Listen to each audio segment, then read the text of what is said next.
Bismillah. Pour se trouver un vizir, un grand sultan posa une énigme à ses sujets. C'est un arbre qui possède 12 branches. Chacune des branches comporte 30 feuilles et chacune des feuilles renferme 5 graines. Sera mon vizir celui qui, dès demain, me rapportera la réponse. Il arrivera au palais nu et habillé à la fois, transporté et marchant à la fois. Parmi les hommes se trouvait un paysan ambitieux. Il courut consulter sa fille, qu'il savait intelligente.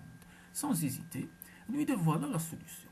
Père, l'arbre représente l'année, les branches les 12 mois, les feuilles les 30 jours. Quant aux graines, elles sont les 5 prières quotidiennes qu'effectue le musulman. Mais comment être nu et habillé à la fois? Comment me déplacer à pied tout en étant transporté? C'est simple. Demain, très tôt, tu t'habilleras du seul vêtement que je vais te confectionner à partir d'un filet de pêcheur.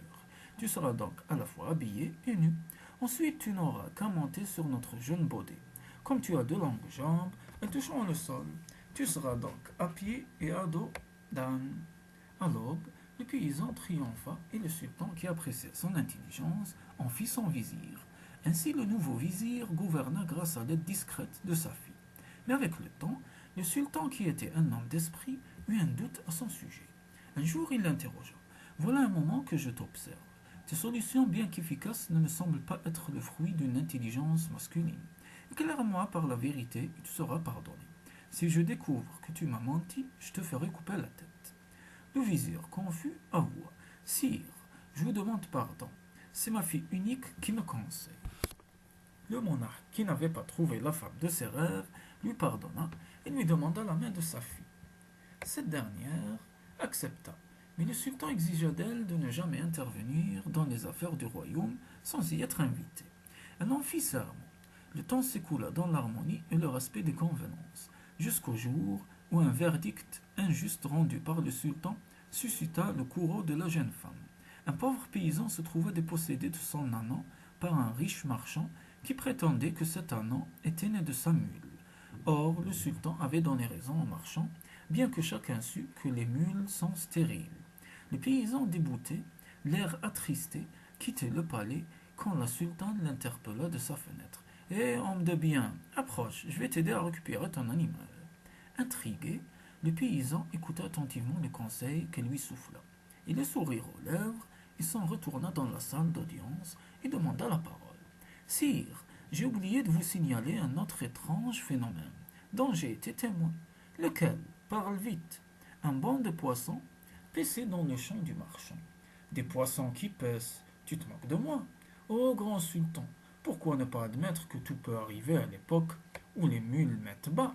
Le sultan admit son erreur et fit restituer son bien au paysan, non sans exiger de lui une explication. Dis-moi, pourquoi t'es-tu ravisé? De qui tiens-tu ces répliques astucieuses? D'une aimable femme du palais à sa fenêtre. Sire, le sultan furieux se précipita auprès de son épouse. Tu as rompu le pacte, tu es intervenu dans les affaires du royaume sans que je te le demande. Emporte tout ce à quoi tu tiens et quitte ce palais dès demain matin. La jeune femme accepta sans broncher la décision souveraine. Pour leur dernier dîner, discrètement, elle versa une poudre soporifique dans le café du sultan.